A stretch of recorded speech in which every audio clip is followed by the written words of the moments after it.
Hello guys, welcome back to our channel. आज के episode में हम बात करने वाले हैं चैप्टर 13 की, जो कि फोटोसिंथेसिस इन हायर प्लांट्स। तो इस चैप्टर में ना बहुत ही ज़्यादा कंसेप्चुअल नॉलेज है और ये चैप्टर भी काफ़ी इंपॉर्टेंट चैप्टर है। तो सबसे पहले इस चैप्टर के बारे में हम जानने से पहले जान लेते कि आखिर फोटोसिंथेसिस होता क्या है। तो फोटोसिंथेसिस में दो शब्द होते हैं, एक फोटो और एक सिंथेसिस।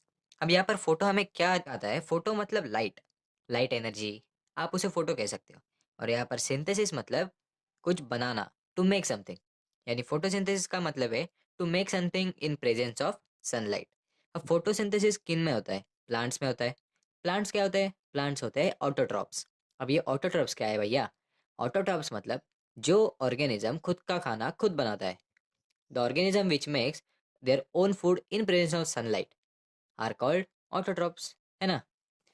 तो क्या भैया हमारी मम्मी ऑटोट्रॉप है क्योंकि वो तो अपना खाना खुद बनाती है ना? नहीं, तो हमारी मम्मी ऑटोट्रॉप बिल्कुल नहीं हो सकती ना। वो किस पर खाना बनाती है? गैस पर? नहीं। किस पर डिपेंड होकर खाना बनाती है? वो है प्लांट्स, और प्लांट्स है ऑटोट्रॉप। समझे? तो आखिर फोटोसिंथेसिस का डेफिनेशन क्या है? एक सिंपल डेफिनेशन बताता हूँ। The process of conversion of inorganic substances into organic substances in presence of sunlight is called photosynthesis. अब ये इनऑर्गेनिक सब्सटेंसेस क्या है? इनऑर्गेनिक सब्सटेंसेस है CO2, H2, है ना?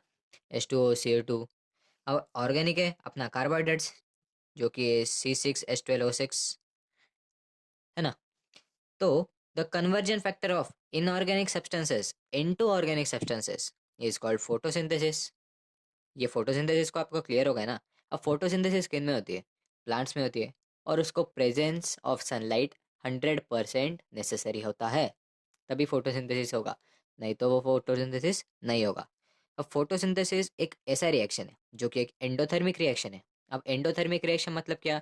जो कि हीट एनर्जी या एनर्जी एब्जॉर्ब करके अपने प्रोसेस में यूज करता है वो एनर्जी। वो एक कंस्ट्रक्टिव प्रोसेस है। एनर्जी ATP कंस्ट्रक्ट कर रहा है ना, वो एनर्जी लेकर ATP कंस्ट्रक्ट कर रहा है, इसलिए वो एक कंस्ट्रक्टिव प्रोसेस भी है। अब वो रेडॉक्स रिएक्शन है। अब रेडॉक्स रिएक्शन कैसे है वो आपको मैं आगे बताऊंगा। पर रेडॉक्स रिएक्शन का मतलब समझ लो कि रेडॉक्स रिएक्शन मतलब रिडक्शन एंड ऑक्सीडेशन, ये दोनों साइमल्टेनियसली हो रहे हैं एक ही रिएक्शन में। उसको कहते हैं रेडॉक्स रिएक्शन। और वो एक एनाबॉलिक प्रोसेस है। अब एनाबॉलिक का मतलब है एक स्मॉल कंपोनेंट, जो कि एक स्मॉल कंपोनेंट है, उसको कन्वर्ट कर रहे हैं हम लार्ज कंपोनेंट में। Simple substances are converted into complex substances is called anabolic reaction. Okay. अब फोटोसिंथेसिस हो कहाँ रहा है? ये फोटोसिंथेसिस हो रहा है क्लोरोप्लास्ट में, है ना? अब क्लोरोप्लास्ट मतलब क्या? क्लोरोप्लास्ट के हम पार्ट्स भी जान लेंगे कि फोटोसिंथेसिस आखिर कौन से पार्ट्स में हो रहा है क्लोरोप्लास्ट के। तो सबसे पहले क्लोरोप्लास्ट में हम पार्ट जान लेते हैं सब।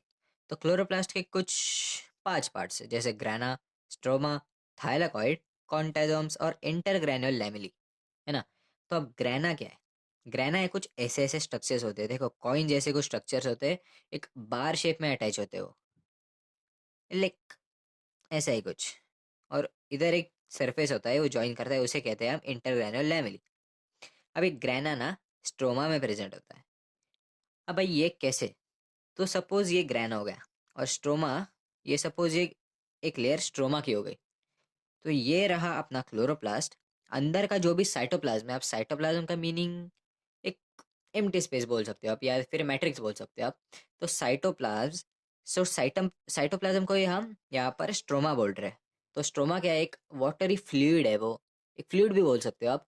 और उसे हम मैट्रिक्स भी कहते हैं। अब स्ट्रोमा को हम स्टोमेटा भी कह सकते हैं, मैट्रिक्स भी कह सकते हैं, और स्ट्रोमा भी कह सकते हैं। ग्रैन हो गया, स्ट्रोमा हो गया। अब इसके फंक्शन क्या है? ग्रैना लाइट रिएक्शन में हेल्प करता है।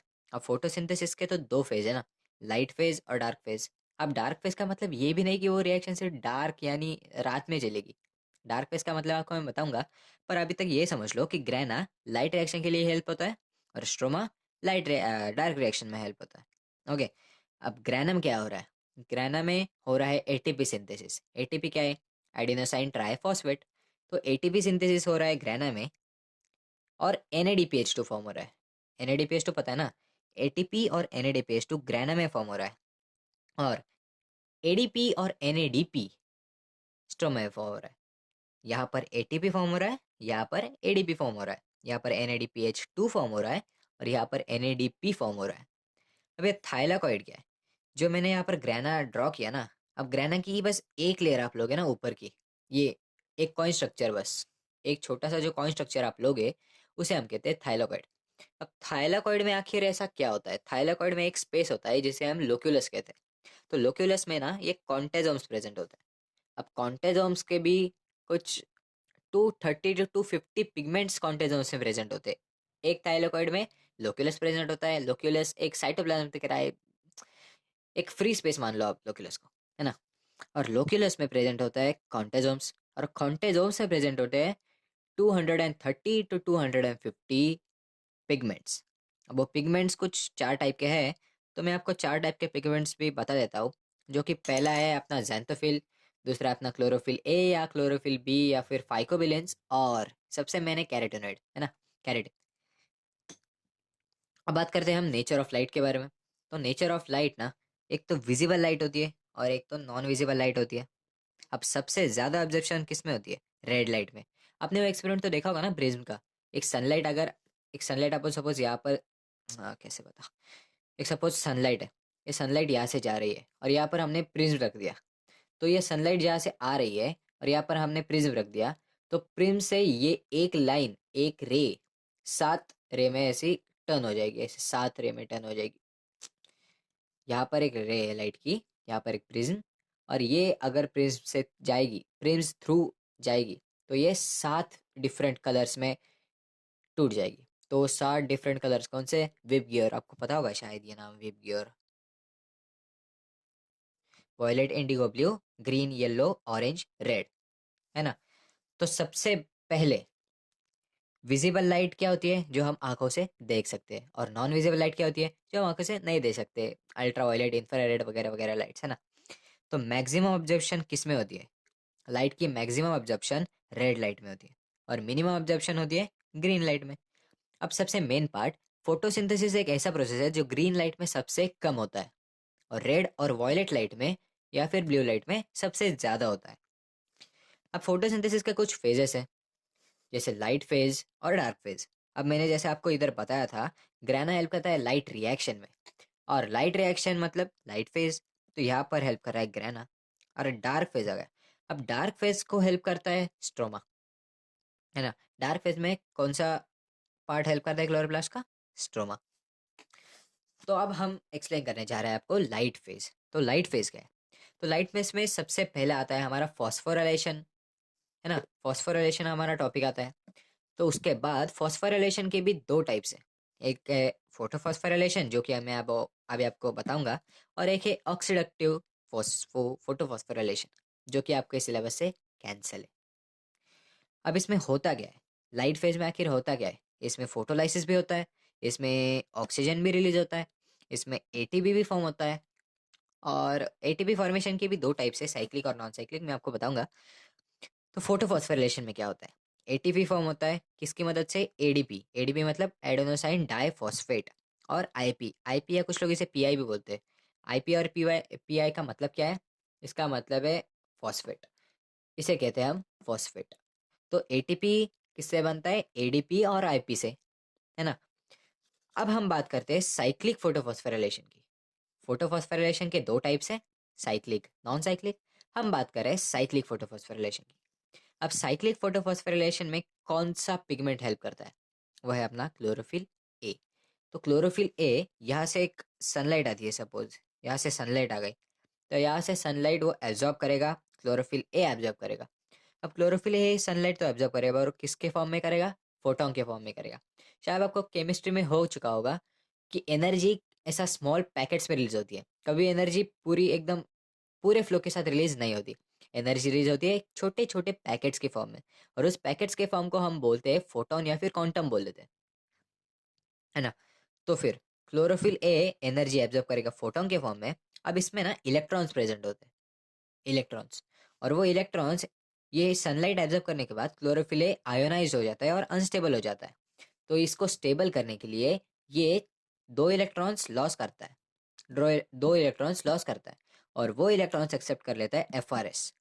अब एफ आर एस का फुल फॉर्म है ferredoxin reducing substrate. Okay, ferredoxin reducing substrate. अब ये एफ आर एस दो इलेक्ट्रॉन्स, यही दो इलेक्ट्रॉन्स एफ डी को ट्रांसफर करेगा। एफ डी है फेरेडॉक्सिन, याद रखना, फेरेडॉक्सिन रिड्यूसिंग सबस्ट्रेट, फेरेडॉक्सिन। अब ये एफडी यही दो इलेक्ट्रॉन साइटोक्रोम B6 को ट्रांसफर करेगा। अब साइटोक्रोम B6 और साइटोक्रोम F में एटीपी फॉर्मेशन हो रहा है, किसकी मदद से? एडीपी और आईपी की मदद से। और साइटोक्रोम F से प्लास्टोसाइनिन तक ट्रांसफर करने में भी एटीपी फॉर्मेशन हो रहा है। अब ये प्लास्टोसाइनिन है क्या? अब प्लास्टोसाइनिन एक ऐसी स्टेज है जिससे हमें दो कंक्लूजन मिलते हैं। एक तो प्लास्टोसाइनिन ये लास्ट स्टेज इलेक्ट्रॉन एक्सेप्ट करने की, और यहाँ से ये साइकिल कंटिन्यू हो रही, क्योंकि ये प्लास्टोसाइनिन इलेक्ट्रॉन्स ट्रांसफर करता है फिर से क्लोरोफिल ए को। अब सबसे मेन बात, ये क्लोरोफिल ए तो है, पर साइक्लिक फोटोफॉस्फोरिलेशन में पीएस फर्स्ट आता है। हाँ ओके, तो सॉरी गाइज, वो थोड़ा चार्जिंग का इशू था। ओके, तो हम कहाँ थे? प्लास्टोसाइनिन। प्लास्टोसाइनिन ट्रांसफर कर लेता है इलेक्ट्रॉन पीएस फर्स्ट की तरह, और पीएस फर्स्ट को हम कहते हैं फोटो सिस्टम 1, और इसका जो वैल्यू होता है वो होता है P700। याद रखना, पीएस फर्स्ट का वैल्यू होता है P700। ओके, अब ये साइक्लिक फोटोफॉस्फोरिलेशन कंप्लीट होता है आपका। इसमें क्या क्या आपको सिनेप्सिस क्या होता है इसका, सॉरी, इसका आपको फायदा क्या होता है? एटीपी फॉर्मेशन हो रहा है, यहाँ पर भी एटीपी फॉर्मेशन हो रहा है, और इस साइक्लिक मैनर में एटीपी फॉर्मेशन हो रहा है। अब साइक्लिक मैनर में एटीपी फॉर्मेशन को हम क्या बोलेंगे? Cyclic photophosphorylation. देखो, फोटोफॉस्फोरिलेशन का मतलब है एटीपी फॉर्म होना एडीपी और आईपी की मदद से। अब साइक्लिक फोटोफॉस्फोरिलेशन का मतलब है एटीपी फॉर्मेशन होना एडीपी और आईपी की मदद से, बट साइक्लिक मैनर में होना, एकदम सिंपल। और ये साइक्लिक मैनर में इतना इफिशियंट नहीं होता जितना नॉन साइक्लिक होता है। अब नॉन साइक्लिक भी आपको पढ़ाऊंगा। देखो, अब ये है नॉन साइक्लिक फोटोफॉस्फोरिलेशन, है ना? तो इसमें होता है दो फोटो सिस्टम, पीएस सेकेंड और पीएस फर्स्ट। अब पीएस सेकेंड है P680 और पीएस फर्स्ट है P700। अब इसकी वैल्यू है ये, दोनों में क्लोरोफिल ए प्रेजेंट होता है। अब क्लोरोफिल एक ऐसा पिगमेंट है जो कि यूनिवर्सली प्रेजेंट होगा, है ना? तो सबसे पहले यहाँ यहाँ से भी सनलाइट एब्जॉर्व करेगी क्लोरोफिल है। अब क्लोरोफिल ए सनलाइट तो एब्जॉर्व करेगी, है ना? तो ये अनस्टेबल हो जाएगा, ये पिगमेंट अनस्टेबल हो जाएगा। तो अनस्टेबल होने के बाद ये इलेक्ट्रॉन लूज करेगा, पर ये लूज करेगा, इलेक्ट्रॉन लूज करेगा, है ना? और इलेक्ट्रॉन लूज करने के बाद ये इलेक्ट्रॉन देगा कोएंजाइम क्विनोन को। इसको क्या कहते हैं? Coenzyme quinone. इसे कहते हैं प्लास्टोक्विनोन। और ये साइटोक्रोम B6 और साइटोक्रोम F। ओके, ये ट्रांसफर करेगा इलेक्ट्रॉन्स कोएंजाइम क्विनोन को। कोएंजाइम क्विनोन ट्रांसफर करेगा इलेक्ट्रॉन्स प्लास्टोक्विनोन को, और प्लास्टोक्विनोन ऐसे ही ट्रांसफर करते करते साइटोक्रोम B6 तक जाएगा, साइटोक्रोम F तक जाएगा। और यहाँ पर, यहाँ बीच में साइटोक्रोम B6 और साइटोक्रोम F के बीच में यहाँ पर एटीपी फॉर्मेशन होगा। एटीपी फॉर्म होगा एडीपी और फॉस्फेट की मदद से। अब साइटोक्रोम F प्लास्टोसाइनिन को इलेक्ट्रॉन ट्रांसफर करेगा, और प्लास्टोसाइनिन अब ट्रांसफर करेगा इलेक्ट्रॉन पीएस फर्स्ट को, जो कि है P700 को। अब P700 को ट्रांसफर करने के बाद ये भी अनस्टेबल हो जाएगा, ये भी सनलाइट एब्जॉर्ब करेगा फोटोन के फॉर्म में, और इसके इलेक्ट्रॉन्स तो है ही, तो ये आयोनाइज हो जाएगा, है ना? तो ये ट्रांसफर करेगा इलेक्ट्रॉन्स एफआरएस को। अब जो कि मैंने आपको साइक्लिक में बताया था, देखो एफआरएस बताया था, देखो साइक्लिक में, तो यही एफआरएस यहाँ पर आ गया। तो पहले यहाँ पर तो कोएंजाइम क्विनोन एक्सेप्ट कर रहा है, पर यहाँ पर एफआरएस आ गया, मतलब साइक्लिक फोटोफॉस्फोरिलेशन का थोड़ा पार्ट यहाँ पर आ गया, है ना? तो ये फोटो सिस्टम 1 अनस्टेबल होगा, और ये इलेक्ट्रॉन ट्रांसफर करेगा एफआरएस को। अब एफआरएस इलेक्ट्रॉन ट्रांसफर करेगा एफडी को। अब एफडी तो थक जाएगा ना, क्योंकि इतने सारे इलेक्ट्रॉन्स ट्रांसफर हो रहे हैं। तो एनएडीपी कैसा फॉर्म होगा? माइनस में। तो एनएडीपी -2 फॉर्म हो रहा है। अब साइमल्टेनियसली यहाँ पर H2O का फोटोलाइसिस हो रहा है। फोटोलाइसिस का मतलब मैं आपको समझता हूँ। फोटोलाइसिस मतलब, अब फोटो देखो, फोटोलाइसिस, यहाँ पर फोटो का मतलब है लाइट, और लाइसिस का मतलब है ब्रेक डाउन। लाइट रिएक्शन में कोई भी ऑर्गेनिक मॉलिक्यूल ब्रेक करना है, उसे कहते हैं फोटोलाइसिस। यहाँ पर H2O का फोटोलाइसिस हो रहा है, मतलब H2O ब्रेक डाउन हो रहा है H प्लस में और OH माइनस में। ओके, H प्लस में और OH माइनस में। तो यहाँ पर देखो H2O ब्रेक हो रहा है OH माइनस में और H प्लस में, साथ ही साथ ऑक्सीजन भी रिलीज हो रहा है। ओके, तो यहाँ पर H प्लस आयन जो कि है, इसे आयन कहते हैं by the way. H plus ion NADP-2 के साथ जुड़ेगा, और ये NADP H2 बन जाएगा, NADPH टू, है ना। और ये OH माइनस अपने आप में ही कंबाइन हो जाएगा और H2O फिर से फॉर्म करेगा और ऑक्सीजन रिलीज कर देगा। और ये होने के बाद ये सीधा जाएगा फोटो सिस्टम 2 की तरफ और ऐसे ही पूरी साइकिल चलती रहेगी। इसे कहते हैं हम नॉन साइक्लिक रिएक्शन। इसे कहते हैं साइक्लिक रिएक्शन, इसे कहते हैं नॉन साइक्लिक रिएक्शन। इसका सिग्निफिकेंस क्या था? यहाँ पर एटीपी फॉर्मेशन हो रहा है, बस एटीपी फॉर्मेशन हो रहा है यहाँ पर। नॉन साइक्लिक का सिग्निफिकेंस देखो, यहाँ पर एटीपी भी फॉर्मेशन हो रहा है, फोटोलाइसिस भी हो रहा है वाटर का, है ना। NADPH2 भी फॉर्मेशन हो रहा है। तो इतने से सिग्निफिकेंस है। और आज के हमारे लास्ट के टॉपिक पर हम आ जाते हैं। ये देखो, साइक्लिक और नॉन साइक्लिक का डिफरेंशिएशन मैं आपको बता देता हूँ लास्ट में। तो साइक्लिक फोटोफॉस्फोरिलेशन में सिर्फ PS2 अवेलेबल था। यहाँ पर साइक्लिक में सिर्फ PS1, सॉरी यहाँ पर गलती से होगा, involve only PS1। PS first available था। PS फर्स्ट का मैंने आपको क्या बोला, P700, है ना। साइक्लिक फोटोफॉस्फोरिलेशन में O2 रिलीज नहीं हो रहा। यहाँ पर कहीं दिख रहा है आपको O2 रिलीज होते हुए? यहाँ पर नहीं हो रहा। H2O is not form, H2O कहीं दिख रहा है फॉर्म होते हुए? नहीं दिख रहा। Photolysis not seen, photolysis of water is not seen in this cyclic reaction. यहाँ पर फोटोलाइसिस भी नहीं हो रहा वाटर का। नॉट मच इफेक्टिव, ये प्रोसेस इतना इफेक्टिव नहीं है, मैंने आपको पहले ही बता दिया। यह प्रोसेस इतना ज़्यादा इफेक्टिव नहीं है नॉन साइक्लिक के कंपैरिजन में। यहाँ पर एटीपी फॉर्मेशन हो रहा है पर साइक्लिक मैनर में हो रहा है, ये भी मैंने आपको पहले बता दिया था। नॉन साइक्लिक, अब नॉन साइक्लिक में तो दोनों प्रेजेंट होते हैं। यहाँ पर देखो, यहाँ पर PS1, एक PS1 और PS2, है ना, दोनों प्रेजेंट है, तो इसलिए involves both PS1 and PS2। O2 is release, ये देखो यहाँ पर O2 रिलीज हो रहा है ना, O2 रिलीज। अच्छा, H2O इज फॉर्म, ये देखो यहाँ पर H2O भी फॉर्म हो रहा है। फोटोलाइसिस इज सीन, अब फोटोलाइसिस कहाँ पर हो रहा है? ये पूरा प्रोसेस, यहाँ पर ये पूरा प्रोसेस फोटोलाइसिस है वाटर का। एक दो, ये पूरा प्रोसेस फोटोलाइसिस है।